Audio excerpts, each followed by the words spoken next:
Good evening, everyone. We're so excited to welcome you to another virtual episode of The Cheeky Natives. We're quite excited for tonight's guest and the conversation really that will take place. But before I even get there, Letlhogonolo, do you want to welcome our guest onto this live event? And we're super excited for everybody who's actually tuning in as well. So welcome to you. Hello, everyone. Hi, Alma. It's nice to see you. I see we both kitted up in black and white, and we didn't think about it, so I thought that was pretty cool. So today we have the wonderful privilege of being in conversation with the author of Soul Sisters, which is also quite interesting because when I saw the title, I was like, oh my gosh, I kind of want to know what Soul Sisters mean, right? And have some discussions about that. But it gives me great pleasure to welcome Lesley Lokko, who is a Ghanaian Scottish architect, academic, and novelist, formerly the Dean of Architecture at the City College of New York, and now the founder and director of the African Futures Institution, Accra, Ghana. She has lived and worked on 4 continents. Leslie's best-selling novels include Sundowners, Rich Girl, Poor Girl, and A Private Affair. Her novels have been translated into 16 languages and are captivating stories about powerful people exploring themes of racial and cultural identity, as well as love, loyalty, and family histories.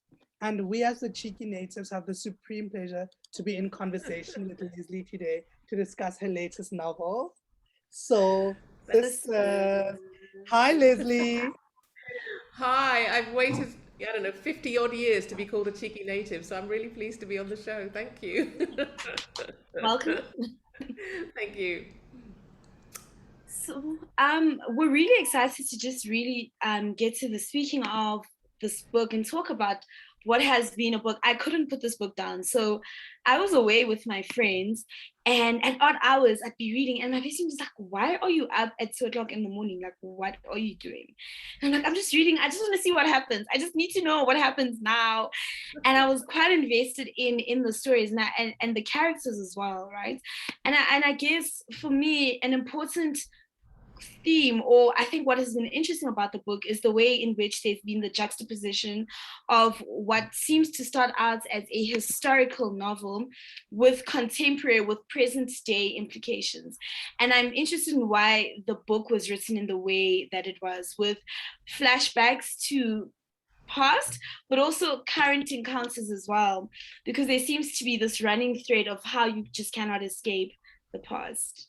And I think also connected to that, for me, I felt that in many instances, what Soul Sisters was trying to do was that the past is always a part of us. We may want to move away from the past, we may want to ignore the past, but who we are as a society and who we are as people is often informed and in most instances like rooted in some past events, right? So we may think that sometimes we serendipitously meet each other, but in truth, that for most of us who are navigating the world, the past is really a connecting factor.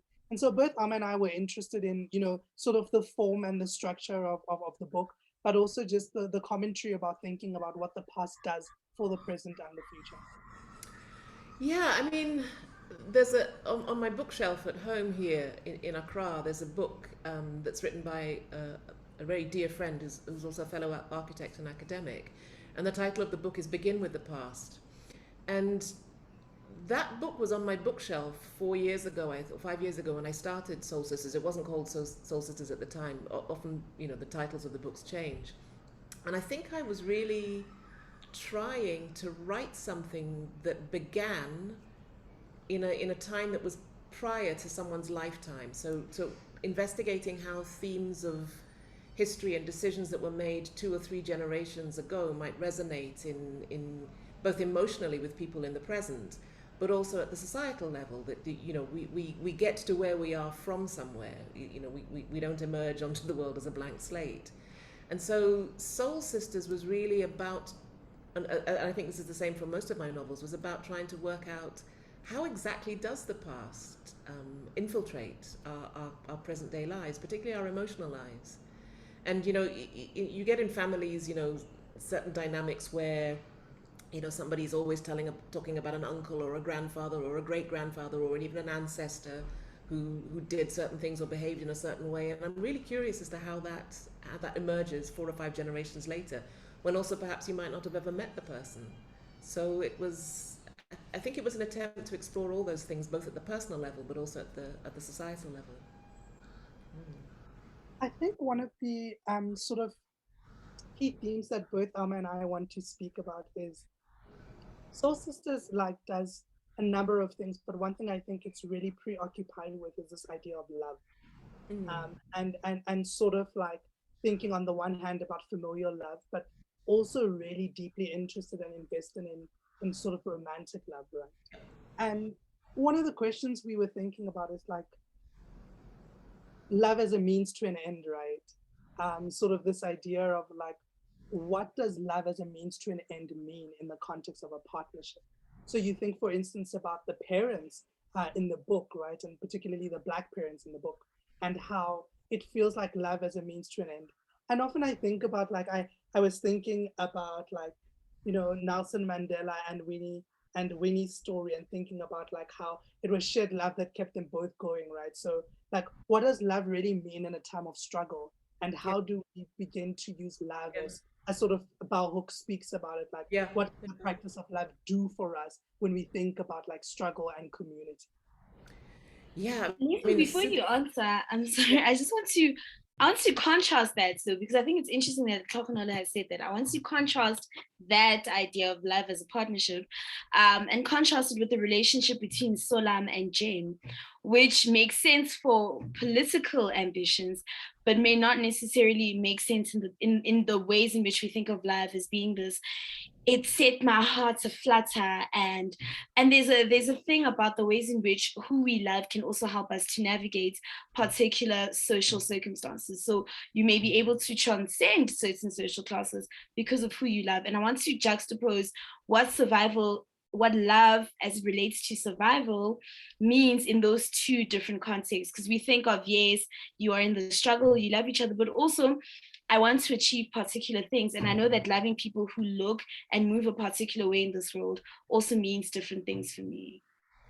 Yeah, I mean, both really interesting questions. And one of the ways I would answer that is to say that for me, and this may only be for me, because I think in the end you can only speak from your own experience, it's not so easy to differentiate sexual love, political love, familial love. I mean, the boundaries between all of those things can be quite murky. And I know that when I've been in societies that have been through tremendous political change, often the desire and attraction for someone else is bound up intricately in what that person represents. So yes, on the one hand, you have a situation where someone may love someone else, in inverted commas, for the gains or for the advantages it gives them. But the reverse of that is also true, that we are often fascinated by what we are not. And so that fine line between desire and otherness and estrangement and foreignness in all senses, I think for me has always been really rich territory. And the racial divide is such a loaded and complex boundary. I've always been really fascinated about the role that desire plays in that. And I'm not just talking about sexual desire. I think in many ways those things are incredibly entangled. So I don't know if that answered your question exactly. I just know that it's very complex territory, and for a writer, that's rich territory because it's the complexity that pushes the work forward. So for me, it's always been a source of fascination. I mean, you made a really interesting point, right, about the complexity and nuances, and started thinking about the racial divide. But I also think that we often, when we think about the racial divide, take away the cultural divide. And the cultural divide in this book for me, is really something that I think you explore quite beautifully, both in the relationship between Jen and Salam and the relationship between Kemisha and Julian, right? Because there's a moment in the book where Kemisha is you just left your wife, right, of 25 years, and nothing, she wasn't angry. And he says, yes, this is the way of the Scottish, right?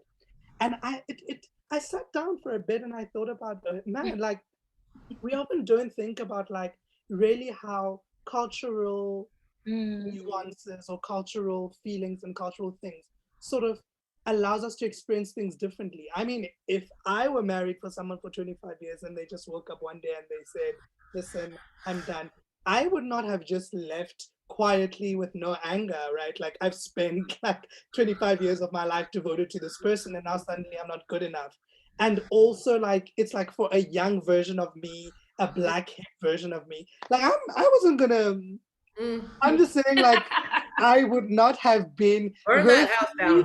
not me. No. I would have breaking. I would have. So I suppose the question is really that, right? Like the underlined in the racial tensions or the racial complications is also the cultural complications.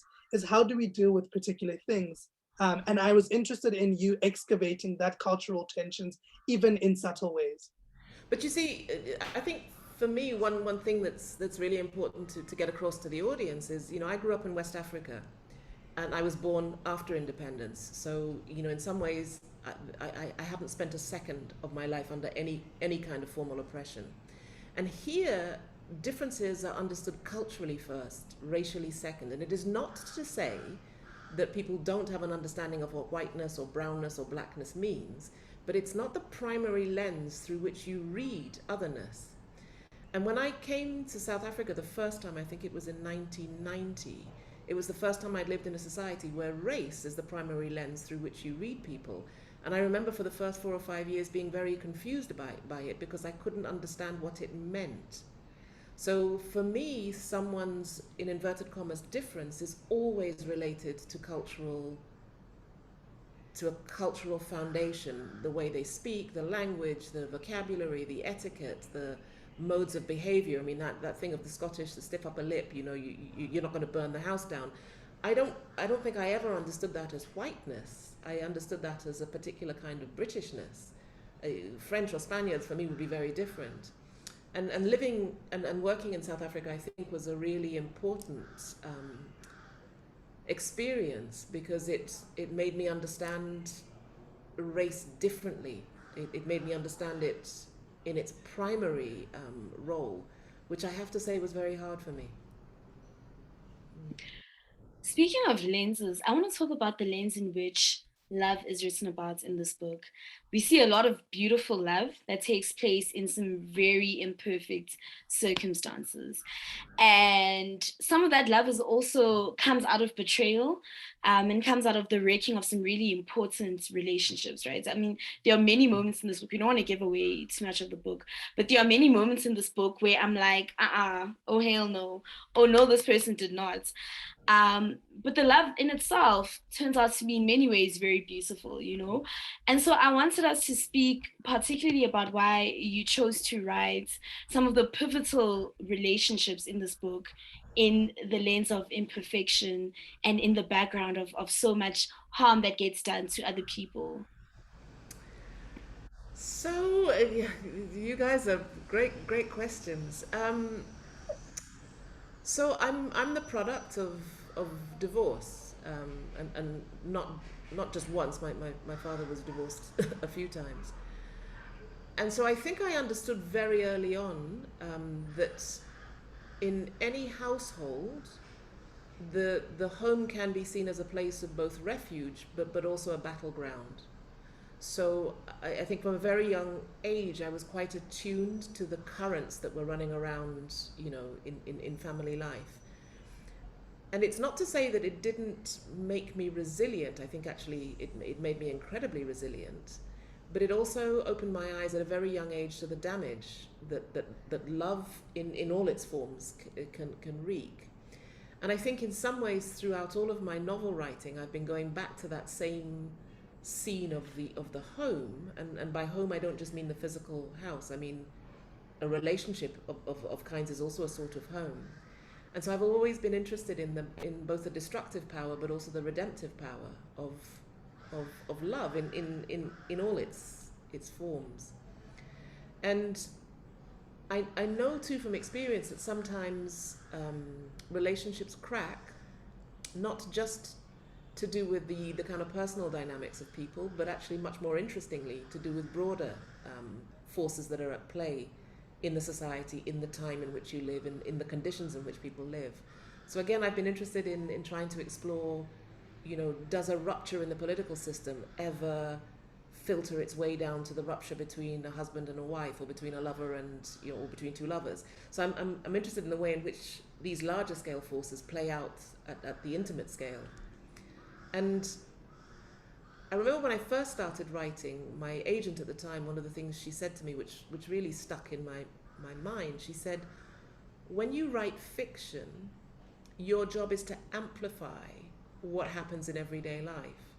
So fiction is a little bit like, it's a kind of drama. You take minor everyday occurrences and you amplify them in order to make a point or to build a narrative. And so I think throughout the writing of Soul Sisters, because it was set in such a pivotal moment in South Africa's history, there was so much going on kind of in the background that in a way I couldn't help but allow it to filter through into the characters. I think... I really like that. I like the idea of, sometimes the context in which we exist in informs the decisions that we make. And so we don't exist in this like utopian world, like we exist in a world like that. Speaking about imperfection, in imperfect love, I think I was also interested in the mother-daughter relationships in the book. I think that often, and particularly I think as Black people, we're often like really have to be really careful to not paint mothers as bad people, right? And so we find ourselves having in fiction and in other writings, we find ourselves having to write beautiful mother-daughter relationships. Oh, they were best friends. They knew everything about each other. But I think what Soul Sisters also really does is to speak about the often complex relationship that exists between mother and daughter. And I think you do it interestingly in two ways, right? So we have the relationship with Jen and her mother. And obviously this relationship is tumultuous for a number of reasons, but there's also this element of mental health, right? Which is often something we don't speak about. So we don't extend grace to our parents in that way. So for Jen, she's just had this tumultuous childhood. And for her, it's just like, this lady is a bad lady. And it's sort of like Kemisha, who kind of has to humanize Alice and be like, it's not her. This disease is doing this to her. But they don't have a perfect relationship. But then you think about Kemisha and her mother, where there is this like, I think it's like you spoke earlier about redemption, and I wanted a redemptive moment. I don't know. I was looking for like something, some because we're living in the context in which we're thinking about is South Africa, and I wanted this sort of like truth and reconciliation, forgiveness moment between these two people.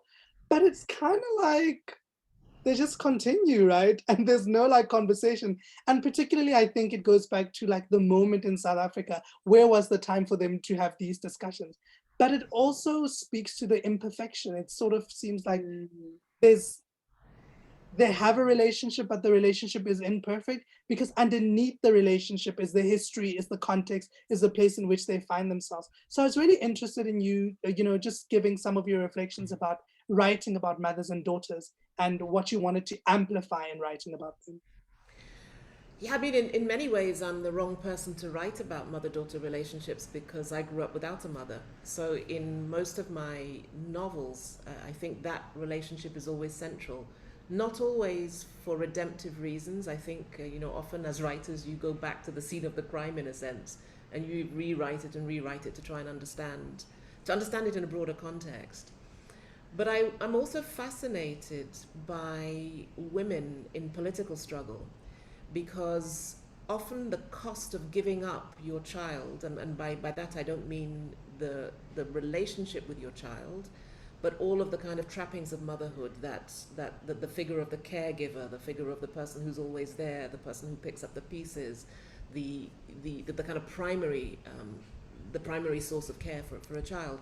In very difficult political situations, often that is taken away from the mothers, particularly mothers who go on to achieve huge kind of societal changes, let's say. So I was interested in looking at some of those sons and daughters of the first generation of struggle heroes in the Southern African context who essentially grew up parentless. So at one level there was the big figure of the struggle, which kind of stands in for the parent, but often those parents themselves had given up their lives to the struggle. So there's a kind of loss of parenting all the way through. There's the loss of the state as the parent, there's the loss of the parent, and then there's the loss of the child. So in Kamisha and her mother's relationship, one of the reasons why I never resolved it was because I think often those things go unresolved. The price you pay, the political price you pay, is so great that there is almost no redemption. And I mean, I've seen it in my own circle of friends, those children of struggle who won something at the societal level, but lost an incredible amount at the personal level. And I'm interested to see, you know, what does, we were speaking before about history, what does that mean, not for the immediate generation, what does that mean for the generation to come? So, yeah, in some ways, sometimes there's a happy ending, and often there's only an acceptance of the imperfections as they are.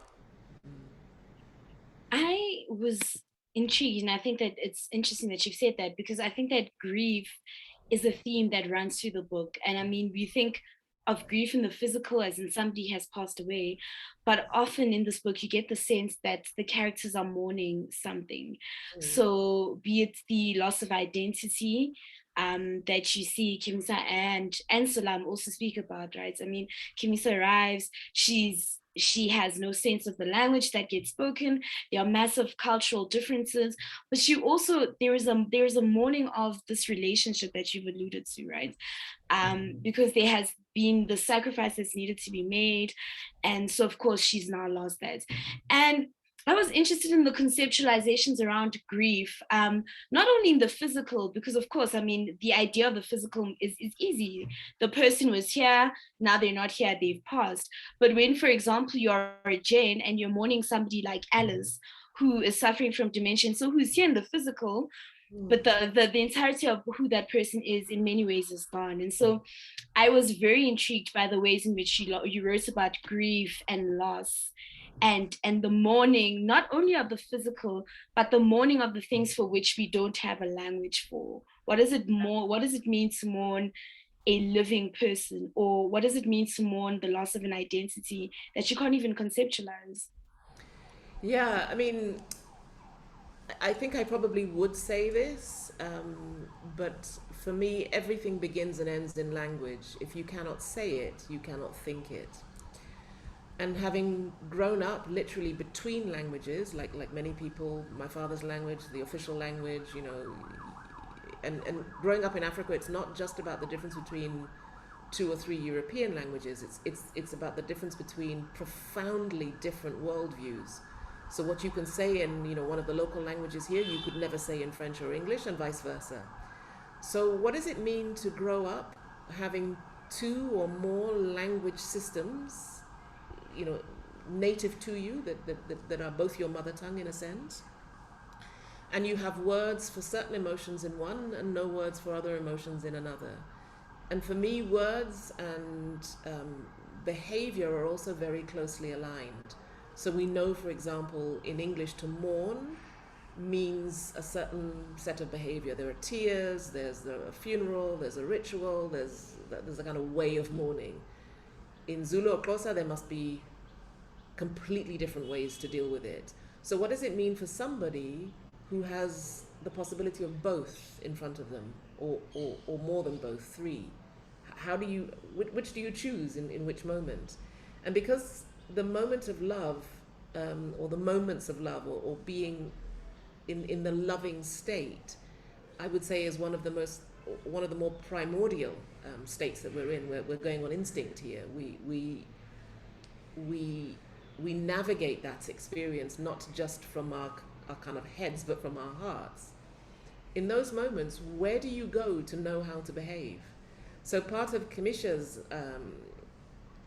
struggle, in a sense, is She's had one identity that was placed on her leaving Southern Africa, leaving Zimbabwe, and that's her primary identity in Scotland. When she returns to Southern Africa or to South Africa, she's not seen as Scottish, but her language, that's where she grew up. That's what she knows how to do. That's how she knows how to be. What does that mean in this context? So I'm also interested in the kind of, not just the confusion, but also the tension and the possibilities that being hybrid, being more than one thing offers us. I like that, right? The idea of more than one thing, what it offers us.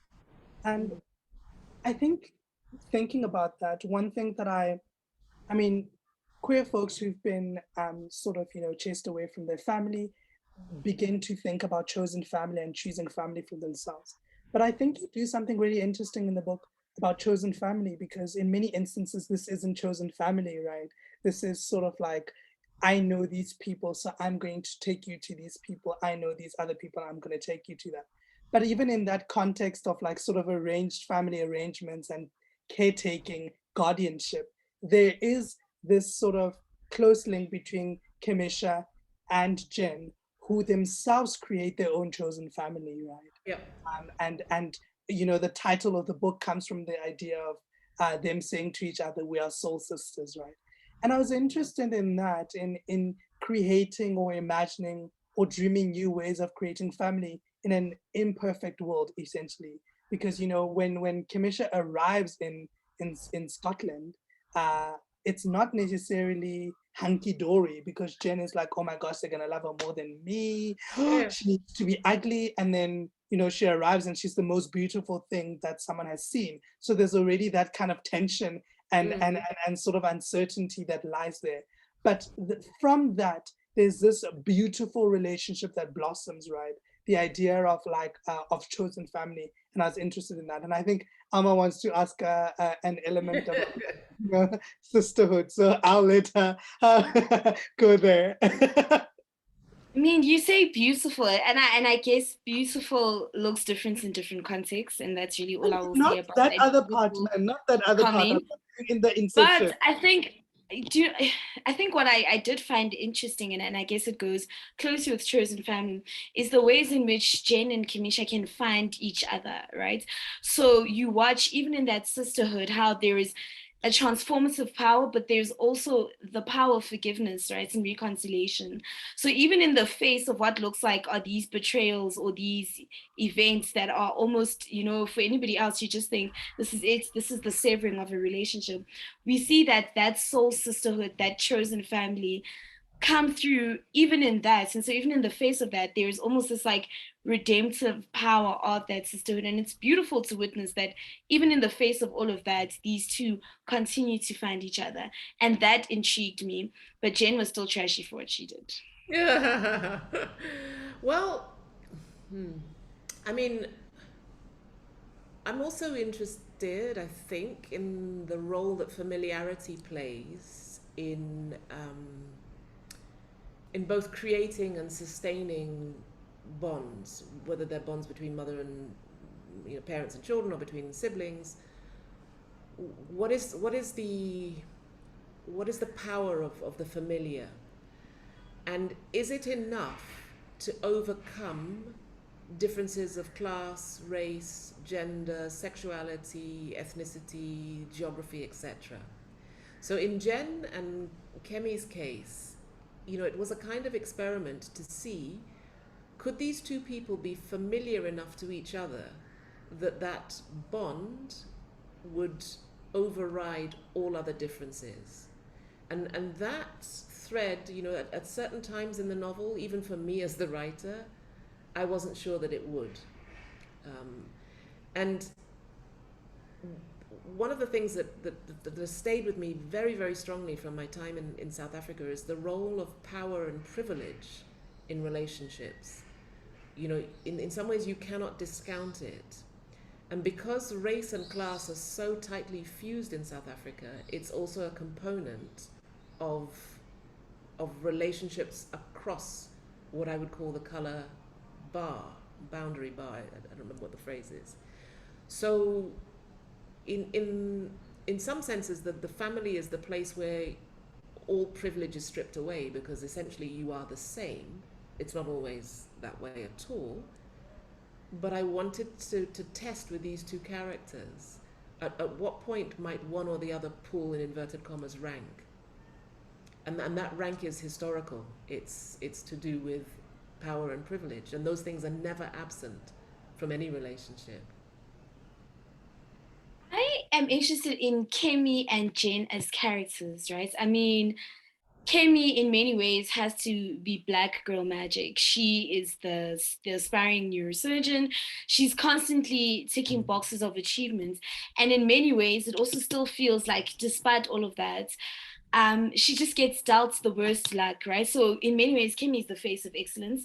But life and work almost seems to conspire to just have the worst outcomes for her. And then you think of somebody like Jane, who really just fumbles through life in many ways, right?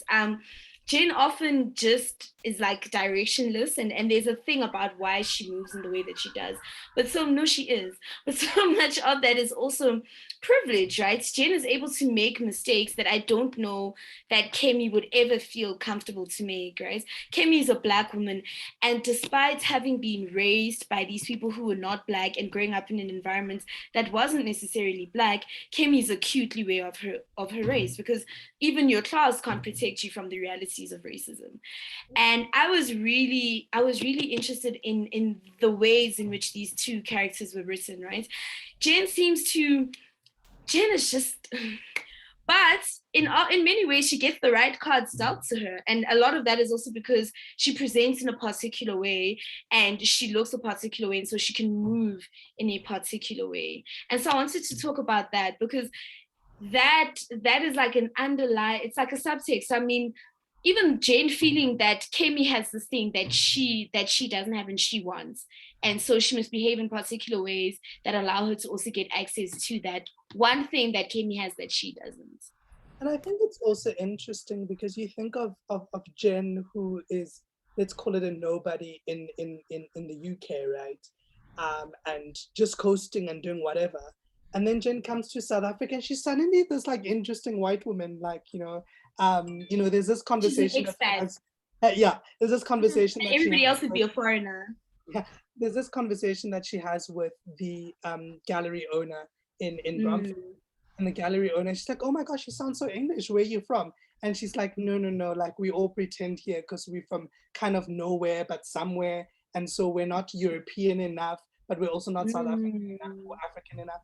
But it was also interesting for me because it's like Jen just stepped into her expert white womanness, right? And was able to move in South Africa for me in ways that I don't think if Kemi was not an aspiring neurosurgeon, a brilliant doctor, would be able to move had she been in Jen's position. And so I suppose I'm echoing what Alma's saying about the subtext, right? I think that there was an important subtext about like the way that bodies move in the world, and particularly racialized and gendered bodies move in the world.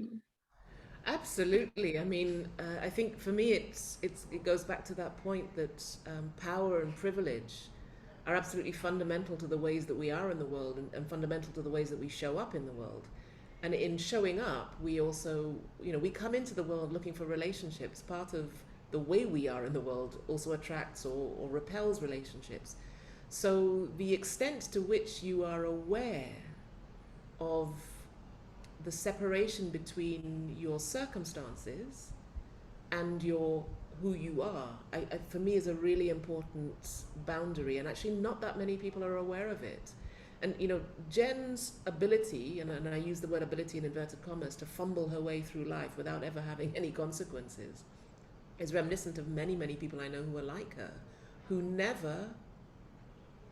are either never forced to question the right to fumble, the privilege of fumbling around, or who never enter into a relationship with someone else who makes them realize the gift of that. But equally, I'm interested in someone like Kemi's character, who is performing at such a level, such a high level all the time, performing to meet the expectations, the external expectations that are placed upon her. What's the cost of that? what's the cost of that to your inner life? You know, if you have such high expectations for yourself because, you know, because of circumstances, does that mean that you have high expectations for everybody else who comes into your life? And what's the cost of that in relationships? And Salam for me was a really slippery character. I mean, he came into the book slippery and he exited slippery. And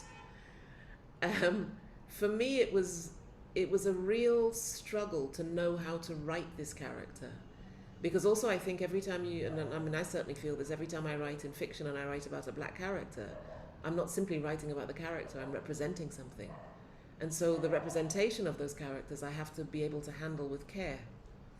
So, you know, on the surface of it, it seems like a fairly simple love story, if you like, with a bit of a historical, whatever it is. But actually, for me, it's quite complex material, this. And I don't know any other way to work through the material than to write through it. I mean, I just want to say, Salam, trash. Salam is an interesting character, right? And I want to posit this to Lesley as well. Salam is interesting, right?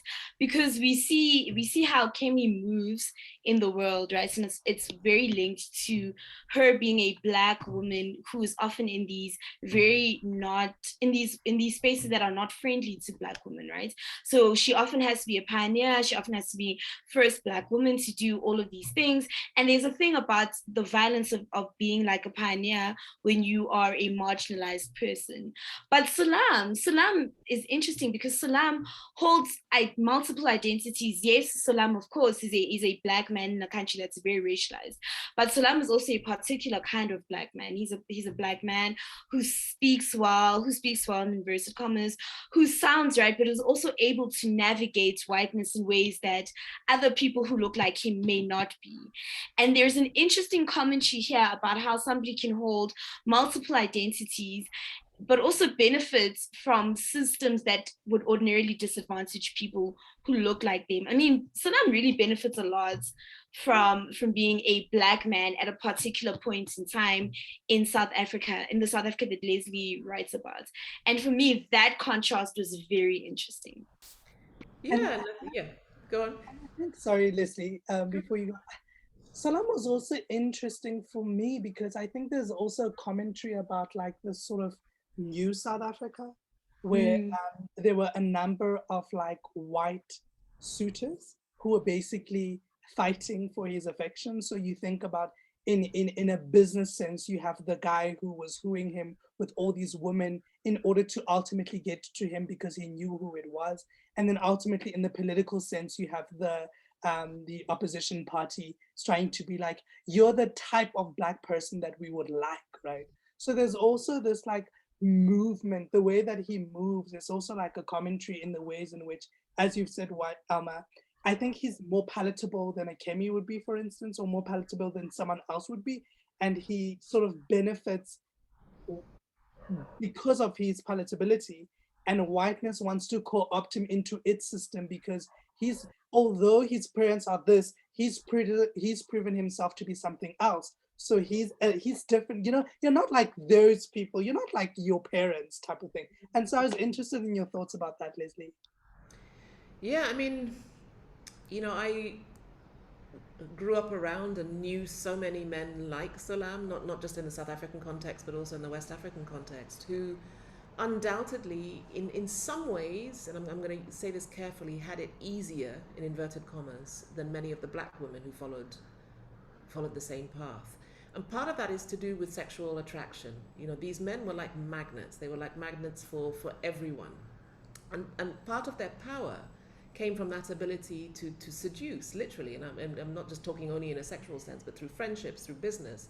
They became emblems for something else. And I'm really interested in the effect of that ease on those men. Now, Salam was an unusual character for me because normally when I write, if I know the character well enough, and it sounds like such a cliche, but it is true, they will start to write their own story. I could never know well. So there was something about him, and it could be because he's an amalgamation of many people that I do know, and so I couldn't fix him in a way. But I know as I wrote him, every so often he would do something that would even surprise me, which sounds odd, but he was incredibly slippery. And I realized that, after all of this time, many of the men I know who are like him are also incredibly slippery, not because they're slippery characters, but because the circumstances that produce them are actually so multifaceted and so complex that these men essentially just swim, in between one version of themselves to the other. And I'm interested in what the effect of that is, and what the effect of that is in intimate relationships. Because, at the end of the day, the person who you choose to be with is arguably the person who would know you the best. But if you do not know yourself, how can anyone know you? Mm-hmm. Mm-hmm. I'm also interested in space and what space does for character development. I think that, I was quite interested. I was reading the story and I was like, oh my gosh, it's set in South Africa. I want to ask Lesley about like why, right? Um, uh, I want to say apart from the particularly obvious, South Africa has a really interesting and complex history, and sort of the story connects with the complexity of South Africa. But interested in really like what space does to particular characters, right? Alma and I was speaking earlier about the idea of like these people are different depending on where they are. So Kemisha is a different Kemisha in the UK as comparison to South Africa. Salam Yep. is, Jen Yep. is. And so we're interested in what space does for character development, right? What does space do for the people? What does the context in which these people exist do for them and the decisions that they make? So I'm going to answer that with an anecdote, and it's, I've lived in many different places. I'm 57 now, and I've spent about half my life outside Africa and half of my life on the continent. But when I taught in the US in the late 90s, I taught at a school of architecture in Chicago, and after some time, I realized that as a black person in Europe, one of the ways that you navigate is through charm, both men and women. And it's a slightly less threatening mechanism. You are just a little bit flirtatious. Men and women, doesn't make any difference. It's just that you use charm to kind of get what you want. And it's not too overt, it's just a mannerism. And I realized that had become part and parcel of the way that I work. So when I was in the States, I would react to people, or I would interact with people in the same way, a little hand on the arm, a little smile, a wink, whatever it was, just, you just smooth things to get things going. And the reaction I got particularly from white men in America, was so out of whack. It was so out of context. It was incredibly sexualized. And I kept thinking, but I haven't put out those signals. Why does somebody feel that they have the right to put their hand on my arm? Like, where is this coming from? And after some time, I realized, and it's kind of important in my writing as well, I realized that the reaction I was getting from the society at large was informed by the figure of the black woman in American society in general. So, the history of the house slave, the black women are always sexualized. That was a context that wasn't particular to the individuals. It was simply part and part of the culture, which was emanating. It was coming through these individuals that I was interacting with. Anyway, 3 years later, I go back to the UK, and I'm at a train station in London, and I go to buy a ticket, and the man behind the counter is Eastern European, and he starts to flirt with me in the same way that I used to in the States. And I looked at him and I was like, who the hell do you think you are? And I realized that the way you are in the world is just as much influenced by where you are in the world as who you are. And so that thing of how your behavior or your character is influenced by the spaces and places that you're in was really interesting to me. So, could you be one person, have one personality in the UK, and have a completely different personality in Middle America or in Braamfontein, for example? So I think part of the arc of the characters in the book is to do with their spaces, literally. I think that memory and secrets have an interesting relationship in this book. We see people's memory betray them, as in the case of like Alice, for example, but we also see memories that are hidden. And so there is an interesting conversation that takes place between Kimisa and Ayanda, Dr. Mkize, in the book, that sort of alludes to this history of repressed memories. But we also see that that's closely linked to secrets in this book. There are a lot of secrets in this book. Like, people in this book do not like telling the truth. Like, they are just secrets and secrets everywhere. But I was interested in the way that Jen reacts to a family secrets. I found her reaction interesting because I wondered if she was going to tell the person involved, well, both of the people involved in the secrets, if she was ever going to say anything, but also if the knowledge of the secrets would have changed her relationship with those characters. And so I am interested in that, the relationship between memory, secrets, but also the protection sometimes that those secrets afford people, because we see that the brain sort of forgets certain things as a protection for some of the characters, but that people actively also keep secrets to protect the people that they love, like what Jen does. And I Yeah. think to add a little bit to that, it's just also the fallibility of memory, right? Yeah. So like you think sometimes your memory is betraying you. Like you're sitting there and you're like, no, wait, hold up. I did not have that conversation with Alma like 2 years ago. And Alma said this, right? So you start to question your own recollection in many instances. And I'm also interested in sort of like, I wonder, like the illusion of perfection also adds to the, the suspiciousness of your own recollection. That sometimes if you're in a perfect environment, like the environment that we think was created by certain characters in the book, whether you start to be like, that can't possibly have happened because that can't have happened. So I'm interested in meditations on that as well. So there's two things. One, and I don't remember who wrote this, but I must have read it as a teenager, and it's a line in a novel that has always stuck with me, and I think it goes, or it went something like this: you can offer without giving.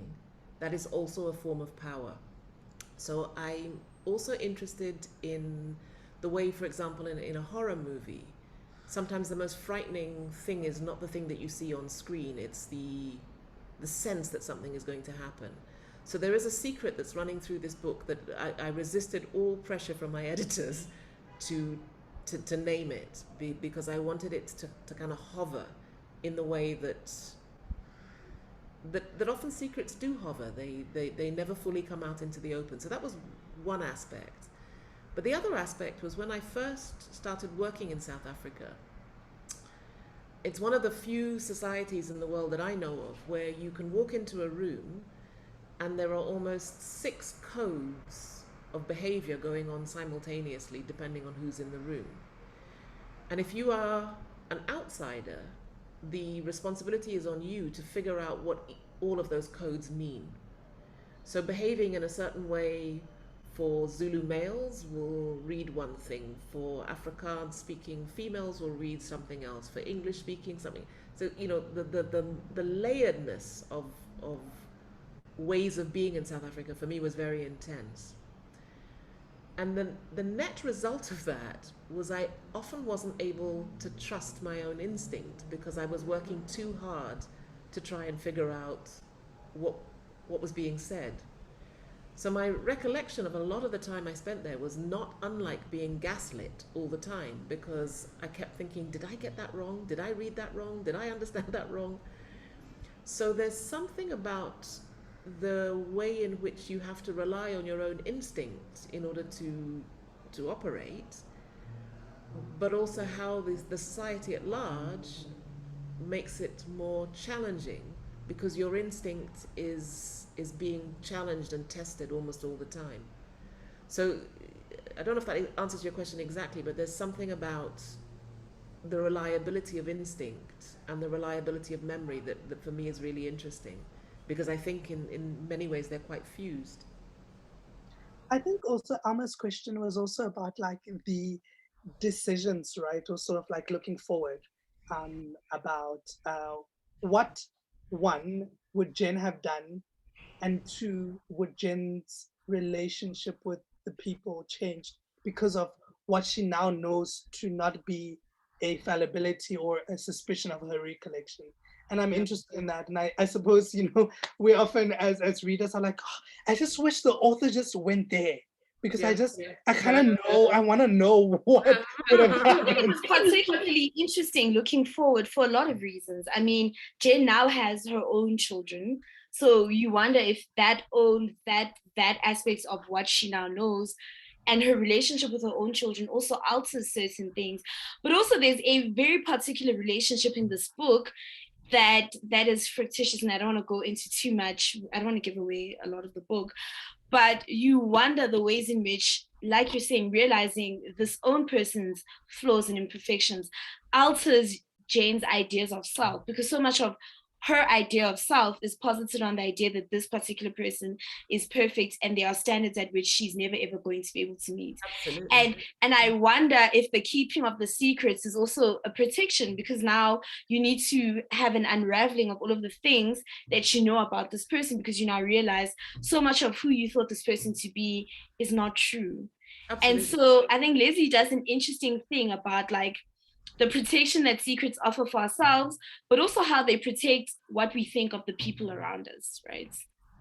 Or and it maybe sounds a little bit odd to say this, but for me, the secret or the big secret that lies at the heart of the novel is also it's also power.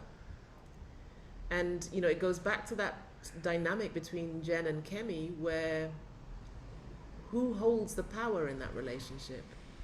And I think for me, one of the things that I tried to write about is how power also waxes and wanes over the period of a relationship, even a sibling relationship. And you know, at what points does Jen have the upper hand because she knows something? And when she chooses not to tell Kemi, is she really protecting Kemi or is she protecting herself? So, you know, often I think in novels there's a desire to kind of answer the big questions. And for some reason in this novel, I wanted to hint at the answers and not answer them. And maybe that's a cop-out. Yeah, I couldn't tell you yet. Yeah. And I think maybe also it's just like we're people, right? And your answer, Alma's answer, and my answer is going to be different. Yeah. And perhaps there isn't one answer. Perhaps Yeah. it's like, because I think at the heart of it is you thinking about, as Alma's has alluded to, the relational element, right? So like this sort of fundamentally changes someone you've known all your life or someone you've known for a long time.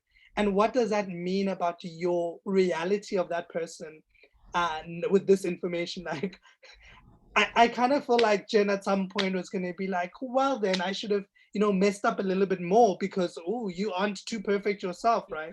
Yeah. But I wanted to know, Lesley, now that you've written the book and the book is out in the world, what are some of your hopes? I think like I think for me particularly because of the themes of the book, the sort of really like if you delve deeper into Soul Sisters, it's just not a love story set in Southern Africa and history. It's more than that. What are your hopes for readers reading the book? What do you hope that they ultimately get, if there's one or two things that you want them to get from the book? You guys, you ask really really amazing questions. You know, when I first started writing, which is now 12 books ago, the ambition then was to write about issues like race, identity, love, family, history, all of that, geography, through the voice of commercial fiction. You know, I was tired of being told, sometimes directly, sometimes not directly, that the appropriate voice for a black writer is not commercial fiction. It's not romantic fiction. You write a different kind of fiction. And my first few novels were really an experiment to see, could you write about these things in a different, in inverted commas, voice? 20 years ago, I think, or 25 years ago, when Sundanas was first published, I think the books would have been seen as quite an oddity. You know, this is not a well-known genre. Soul Sisters was actually written 4 years ago. I mean, it was written quite a long time ago. And then I sat on it for 2 or 3 years. And actually it was last year, after the Black Lives Matter protests erupted, that suddenly these questions of race and identity, I would say, surfaced into the kind of general consciousness. So it wasn't really just a niche market or a niche kind of writing. Suddenly these themes are much, much broader now, or the appetite for them is much, much broader. So to answer the question, what do I hope from it? I would say that after almost a generation, that it's possible for Black writers to write in multiple voices, that there is no more an appropriate voice. Yeah. So we have a few questions here, and I think it would be remiss of us not to actually ask them. And the first one is a comment that says, "Thank you so much for an incredible discussion. It's added so much to this fantastic book." This person is curious about the timeline included at the start of the book with the location, the dates, and the character ages, and wishes that it was in every saga. So the question is, why did you decide to include that timeline? Great question. I think fundamentally it's because I'm an architect and I like structure. I don't think it's no more complex than that. You know, writing about something that crosses, 100 odd years, and I mean, I literally cannot add, unless I can visualize something, I can't figure out where in time it was. So for me, the timeline was a really useful device just to be able to work out in my own head what the structure of the book would be. And in some ways, I agree, I probably didn't even need to put it in there. But because the geography and the time was quite complex, I felt it needed something to anchor it. There's another question here. Call me to order if the question is off tangent, but can Lesley please speak to the myriad ways in which privilege blinds and the extent of that blinding, e.g., a straight Black man can articulate perfectly how, because of their race, they are structurally, systematically, and institutionally oppressed. But when it comes to issues of male privilege or heterosexual privilege, suddenly their critical thinking faculties go on vacation. Fantastic question. I must ask the person who asked the question, is this in relation to a character in the book or is this in general? Sean, if you can just type in the comments, I think it may be linked to our conversation about Salam and just, the ways in which they move in the world, but I won't. Trashy Salam. I won't speak to that. I will ask Sean to confirm what they meant by that question. Because I want to make sure I answer it directly. Hi everyone. Yes, it's partially linked to the character and also in general. So I would say, out of my own experience, that there's a couple of things. One is that if you are born inside the power structure, I think it's very hard to understand that power even exists. It's as natural as the sun rising and setting, and you're never forced to think about it. If you are born outside the power structure for whatever reason, race, class, gender, sexuality, you name it, power is evident to you because it's in almost everything that you do every single day. So for some people, as a result of birth, circumstance, etc., power is completely invisible, and for others it's omnipresent, it's all around you. In some instances, a relationship or an encounter with an other who is not like you can be the trigger that enables you to see power and to see it in a much more complex and systematic way. I'm fascinated by those characters who have those encounters but are blind to it. And in some ways, many of the characters in the novel, I would say, are blind to it. And that's a reflection, I think, of the relationships or the encounters that I've had with many people where it's almost like trying to explain the presence of something that someone else can't see. In the recent, furore in the British royal family, when Meghan Markle, decamped to California, crying racism, there was there's a number of reactions, but a couple of them were really interesting. And one was the royal family coming out in immediate denial, saying, absolutely, no, we're not racist. But I think it's the historian David Olusoga who said that, how can the very people who have just proven their inability to recognize, be the very people who demand the proof of its existence. And so there's something about that double bind of you being the person who can see it, but you also having to prove that it exists, that I think is it's devastating, but it's also all around us all the time. So I don't know that answers your question, but it's my own experience of that inability to see the systemic side. I just want to say that I am still hurt by a particular love story in this book, and it's my girl, and I guess I got you. I'm just and I think Lesley knows as well, because potentially I didn't want to talk about it because potentially that has been something that may have come up, and I want to know why that particular story was written in the way that it was, right? The outcomes that I want people to be intrigued and to read the book. But there's just someone, it ended, there's right? just someone in this book who cannot catch a break. And even when you feel like things are getting better, this is the person who doesn't get a happy ending. And I feel like so much of that is also, it was like a microcosm for what in many ways happens in the real world, that there are people who move and look a particular way who just don't seem to be able to get their happy ending. And it felt a little bit too real for my liking, as somebody who's so intrigued by that character. Yeah, I mean, I'm going to answer this and give everything away, but it is the reality of many, many people like that character. That the things that elude them are both to do with the greater forces surrounding them, the kind of greater historical and political and cultural forces, but also to do with the particular responsibility that it places on them to constantly have to process and translate and to make the world right for them, not the other way around. So in some ways, yes, there could have been a happy ending. For me, it would have, I wanted there to be a happy ending that's not conventional. And possibly I didn't write that strongly enough. Yeah. I mean, I think you I was invested in that story. I was hurt. I actually stepped away from the book when that particular thing happened.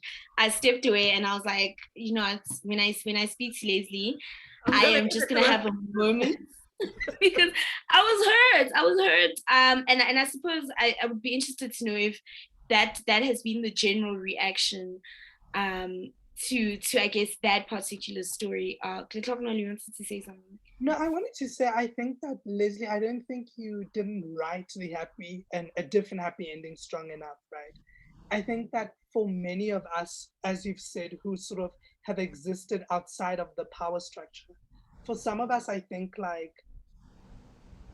and maybe I speak for myself, but I think like a win in terms of like romantic love, a sort of happy ending in the this is home and I'm catching my breath, in that perspective. I think for me, that's the type of happy ending that I'm looking for. Yeah. Because the truth of the matter is, like, yes, there are other happy endings. There are other meaningful ways to exist in the world, right? But there are some of us who've been told by a system time and time again that people who look like you, people who love like you, cannot get access to this happy ever after. And to sort of read it again and be sort of taken to the moment, it's like, it's hard because you're gonna be like, oh man, like, the truth of the matter is, this is the reality of so many of us. It is, but one of the things that I would say I feel very optimistic about is, I think at this moment in time, the possibilities of what happy endings look like is beginning to shift.